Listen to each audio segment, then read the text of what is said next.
the new budget bill that President Trump signed and that we are now working under in this country, and if time permits, about the relationship between Mexico and the BRICS alliance. Okay, let's jump in. It is not altogether clear, not to me, not to the media, not even to Congress, the consequences of the new Trump budget will be when it comes to medical insurance provided to the American people. There are cuts, especially, apparently, in Medicaid. That's the medical insurance for the poorest people among us. The Republican-led Congress saw fit to cut that by a lot. Although, again, the exact amounts, the forms they take, the timing of them is all up in the air. And since these programs, like many others, involve cooperation between the federal government and the state governments, all 50 of them, the impact on you and me will depend not merely on what the federal government does, but how each of the state governments react to what the federal government does. So, for example, if the federal government cuts something, the state government can step in and compensate, can spend more on that than the federal government did. That is often possible, that often occurs. On the other hand, the state government can make matters worse by adding its own cuts on top of those that the federal government makes. All of that is why the exact outcome is something nobody can say with clear authority, and if you hear someone do it, you should raise an eyebrow, to say the least. One of the major things that may happen is the extension of a practice well known in the Medicaid area, extending it to the Medicare system. Again, a reminder, Medicaid is for poor people who can't afford it. Medicare is a program open to everyone who's elderly beyond the cutoff ages in the 60s that make you eligible in your declining years, toward the end of your life, for medical care, not necessarily connected to how wealthy you are or are not. This is called pre-authorization. And in the mouths and minds of critics, it is nothing short of a scam. What does pre-authorization mean?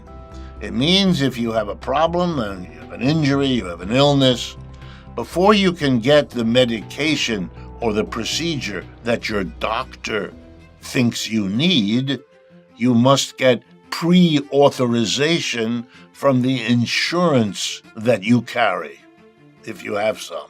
And what this does is often lead to conflict where the insurer says, I'm not covering that, and then you can't proceed, because if you proceed anyway, then the bill comes to you, not to the insurer, to whom you've been paying premiums in many cases. So this is a very serious problem, and the Medicare community, which is tens of millions of Americans, is facing the risk that that may be coming. And it's well known that if you require pre-authorization, many people who need a procedure will be told you can't have it and will simply go away and do without it and get sicker or die sooner, whatever it is. And it is admitted by the more conservative types that this is a way to spend less money on poor people or on old people, and that's clearly what the motivation for the Republican Party was. It's clear that if you wanted to solve the problems, and by the way, the excuse given is some doctors overuse or overprescribe medications or procedures. No doubt that's true, but you ought to be able to check on those people, to have a system of controls, which all such bureaucracies are supposed to have anyway. You don't solve a problem by some people scamming by having the whole system be denied. It's a little bit like saying, we're not going to give you all your freedoms because some of you abuse the freedom you have. Yes, some of us do. That's a problem, and we should solve it. But we don't do that by denying us all something we all need and benefit from. What we're watching is, as I've told you many times, is a declining American empire, a declining American capitalism, and what happens when that decline sets in is that the people at the top, the rich, the powerful, they hold on to what the empire gave them. And the costs of the decline, they offload onto the middle and the bottom. And that's what this is all about. And that's why it's happening in so many different areas. That's why Mr. Musk was supposed to bring efficiency to the government. No. He was supposed to cut expenditures on social programs, something the Republican Party has been committed to and the Democratic Party has allowed for most of the last half century. I want to turn next to Mr. Mamdani in New York. Once again, a socialist who ran in the Democratic Party primary last June for mayor and who won decisively, defeating the former governor Andrew Cuomo and a handful of other candidates. So he is now the Democratic candidate for mayor going into the general election this coming November. Two things caught my attention that ought to be seen together. Number one, the liberal-leaning New York Times refused to endorse Mr. Mamdani. The New York Times usually endorses the Democratic candidate. They did not, and apparently have no intention of endorsing Mr. Mamdani. Here's the second event. On the Democratic Party National Committee, that's the committee that runs the Democratic Party in the country as a whole, there were two union leaders who had positions on it, the head of the teachers union and the head of the American Federation of State, County, and Municipal Employees. They both resigned from the Democratic National Committee, not over the Mamdani, or at least they didn't say that, but because they felt that the Democrats were not taking advantage of or speaking to the needs of ordinary people in a way that made it impossible for these union leaders to stay on the committee. Here's what's going on. Liberals are becoming a smaller and smaller part of this culture. On the right, they are facing MAGA. On the left, they are facing a mass population of working people that is disgruntled with that Democratic Party liberals. That's why those union folks quit, and wants more radical answers and proposals. That's why the overwhelming majority wants Mr. Mamdani in the Democratic community of New York, or at least an overwhelming plurality. The split between radicals and liberals is emerging. I want to remind people it happened after World War II, when the business community wanted to undo the New Deal and went after the socialist parties, the Communist Party, the CIO union movement, savagely and unrelentingly for decade after decade. The liberals caved in and joined in doing that. They were Republicans light. They never quite undid what the Republicans did to undo the New Deal. And so the country moved steadily to the right. And now it's come full circle. And the liberals are now losing the left, which may turn out to be bigger than they are. It's the middle that does not hold. And it ought to be something that all of us think about. The ascendancy in the left versus the decline of the liberals. Mr. Trump's new budget, is my next topic, is a budget that serves the top 10% of the American people. While I earlier in this program told you that 10%, and in previous programs as I've told you, who own 2/3 of the wealth of this society, the people who really are those that run the society. The other 90% of us, we do the work, but we don't run the society. The top 10% owns 2/3 of the wealth. That is the key. Mr. Trump's budget doesn't touch that. It actually makes it worse. It provides tax cuts that will be particularly useful to the top 10%, while cutting spending that is mostly used by the bottom 90%, thereby making the inequality that already haunts this country worse. Inequality got worse across Mr. Trump's term. You know, it got worse across Mr. Biden's too, and Mr. Obama's, and Mr. Clinton's, and Mr. Bush's. They may argue over culture wars and other details, but when it comes to funding, supporting, encouraging, and deepening our capitalist inequality, we don't have two parties. We just have one, with two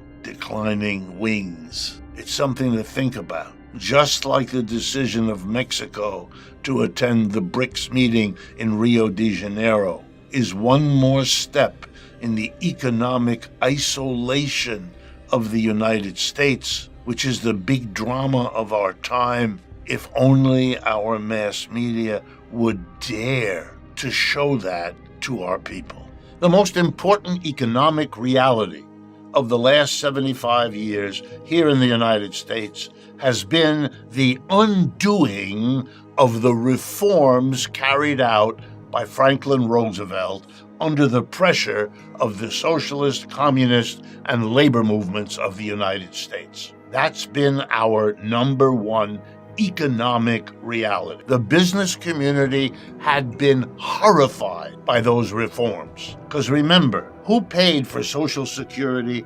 unemployment compensation, who had to pay the minimum wage that was established, and who had to fund paying all those people getting government jobs? The answer?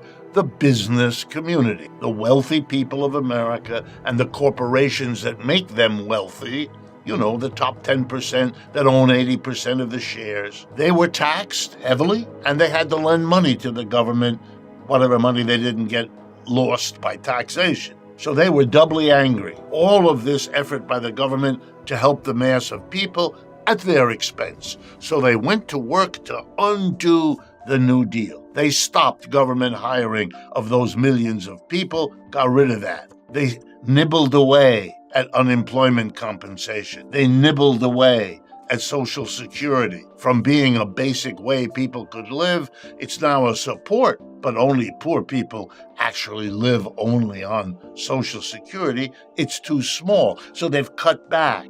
And forget about the minimum wage. The last time that was raised was in 2009. Even though we've had rising prices every year since, nothing has been raised in the minimum wage. We have behaved as a society savagely towards the poor people who depend on the minimum wage. So we have undone the New Deal of the Great Depression. It turned out that the corporations who had to pay for it and the rich people who had to pay for it got together and went to work to undo the reforms. And they have largely succeeded. That's what the Republican Party's number one priority has always been. Change the tax laws, change the inheritance laws, do everything necessary for corporations and the rich to re-establish their absolutely dominant position relative to a mass of people who have economic problems all the time. Yep, we're back to where we were before the Great Depression hit, and all the statistics show it. And there's a lesson for us here. Reformers are the people who want to make a system work better for average people. They do. They're sincere. They mean it. But they don't want to take the step that might guarantee it. Okay, now we come to our situation here and now. The United States succeeded in the aftermath of the Great Depression in ruling out revolution.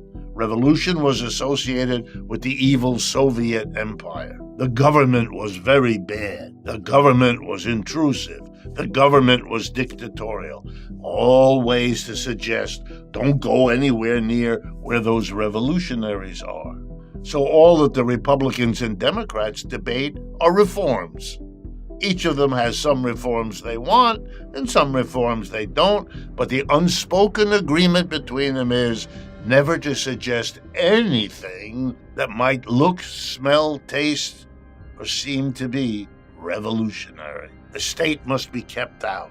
Some of you have a whole philosophy of that called libertarianism. The state is bad, the state is evil, the state grabs power, the state. Where does that come from? It comes from that split between reform and revolution that came into being around the time of the Great Depression and has been fought ever since, mostly by people who either don't want any change, the so-called conservatives, or many of the reformers who want to keep everything within the realm of reform because they're terribly afraid of the revolution. And we have problems now that are producing the same result. Let's go back to that minimum wage story. It's $7.25, the federal minimum wage. That's outrageous in terms of what it is you can't afford if you work 40 hours a week and get $7.25 paid per hour. It's so gross that reformers in about 30 states have raised the minimum wage in their state, which they can do way above the minimum. Last time I looked, if I'm not mistaken, there are a number of cities and towns and states who have a minimum wage around $15 or more. That's more than double the federal. Reformers were able in those states to get the wages raised. That's like people who didn't like slavery because it didn't feed slaves properly were successful to sometimes get the slaves to be fed better. And you have that here now, too. We don't dare even talk about the reform that they did in the 1930s with the government hiring people who don't get a job in the private sector. That's a way of solving the unemployment problem. We have millions of Americans unemployed right now. The private sector has no work for them. They have no job. Does the government come in and give them a job the way the reformers did in the 1930s? Not at all. Lets them sit out there. Wow. We only discuss reforms, and half of them we don't do. But what would revolution be now? Would it be the government coming in? Well, the answer is no, because what reform and revolution mean, that changes too. Reform, what it means, changes, but so does revolution. One of the things that was learned in the 1930s was precisely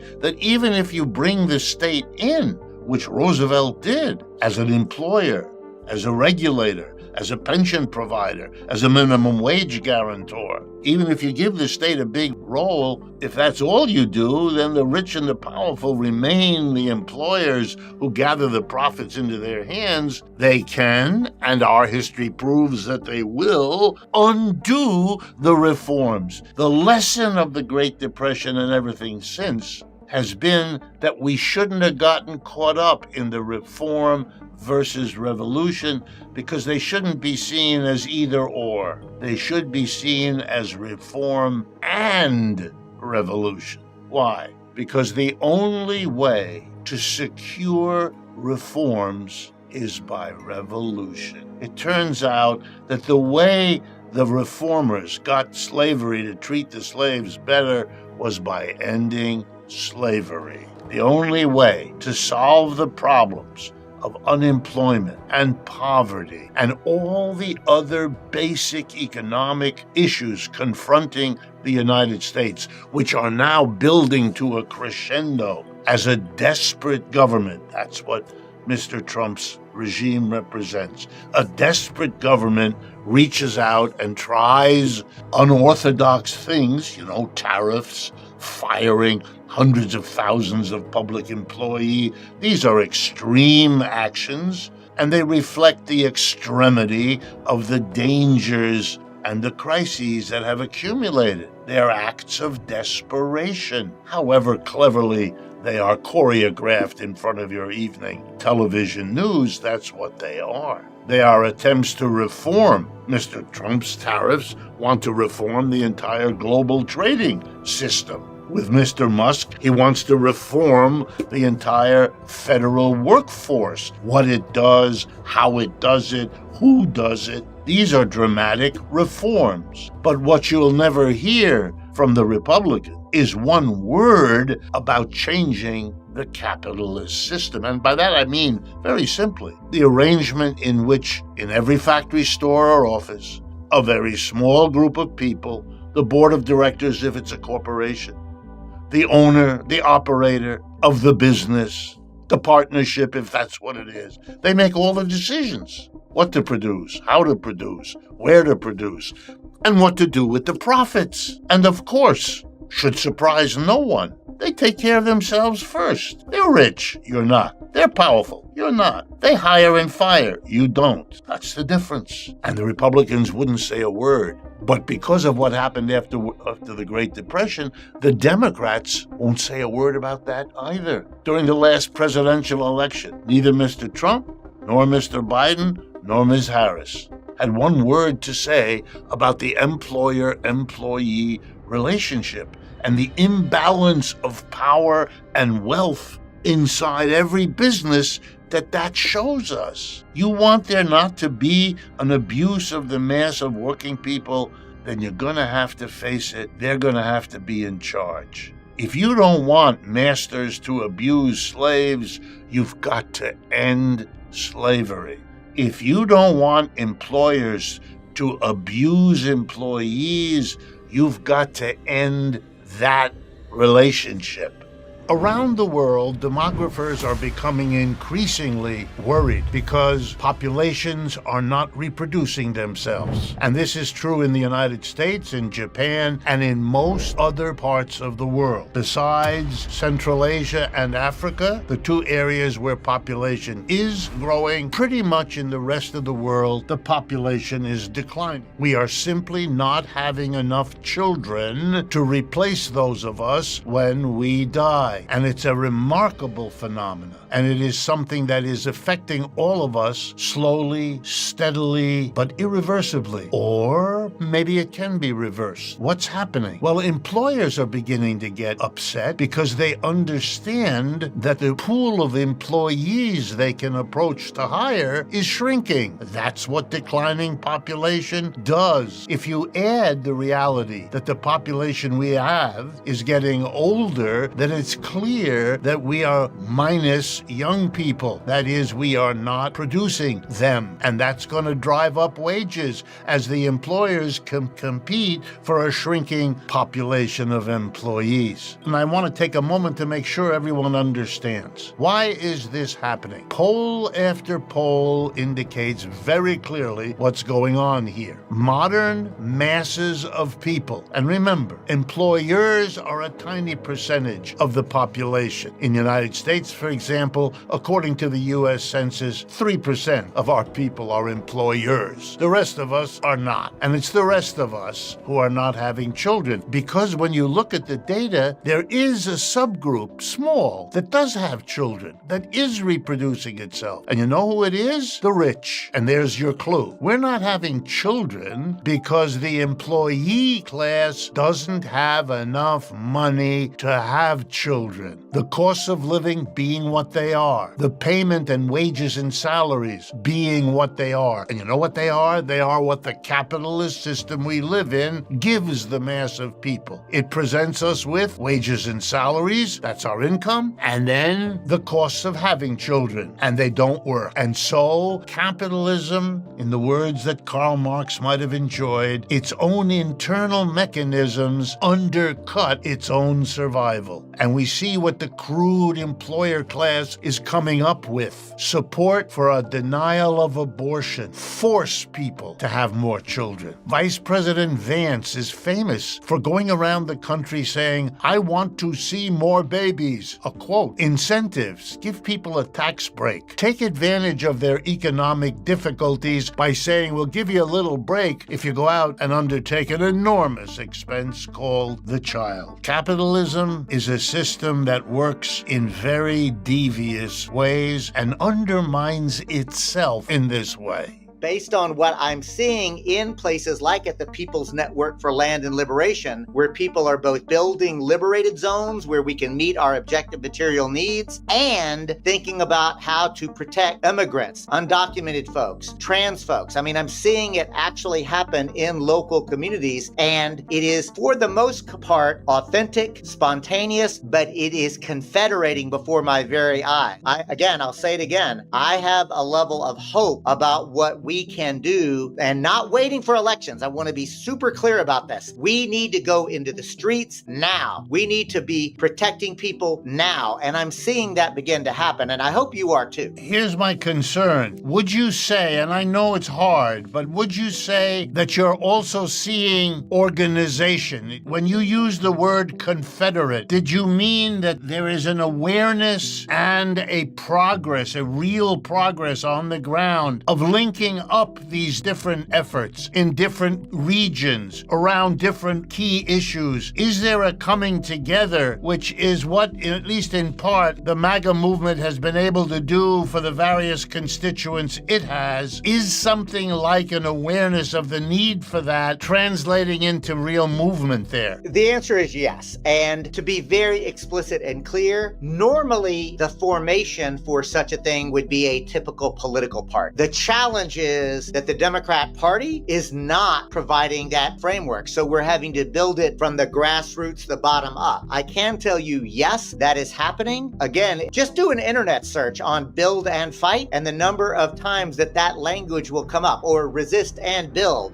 It'll come up in different kind of ways. But Rick, that's what I'm trying to get at, is it is beginning to cohere, but it is not yet coherent. And because I know you are truth tellers on this program, I have to tell the truth. I don't want to just cheerlead something that's not true. What I'm saying is it is beginning, it is exciting, but it's not where it needs to be. I'm not ready for what's coming, but neither are you or your viewers or listeners. But we best get as ready as we can. That's what I'm encouraging. And yes, I'm seeing political formations coming together. I'm seeing the kind of discussion. And I'm reminded of the great revolutionary George Jackson, who said, "Settle your quarrels." Are you concerned about governmental counteraction, government repression, government efforts to stop or slow down what you're doing? I am absolutely concerned about government repression. The Trump administration and his billionaire cabinet are the most lawless, horrific administration that I've ever seen, and I suspect that anybody else has seen. So yes, I am concerned, and can't stop, won't stop, Rick. Like, this is the moment, and we're going to have to come together and meet the moment with courage, with candor, and conviction. It also means that there will have to be some awareness as you organize, I assume, that there is repression, will be repression, and that self-protective measures will need to be part of the strategy and development of a movement, as it normally has been.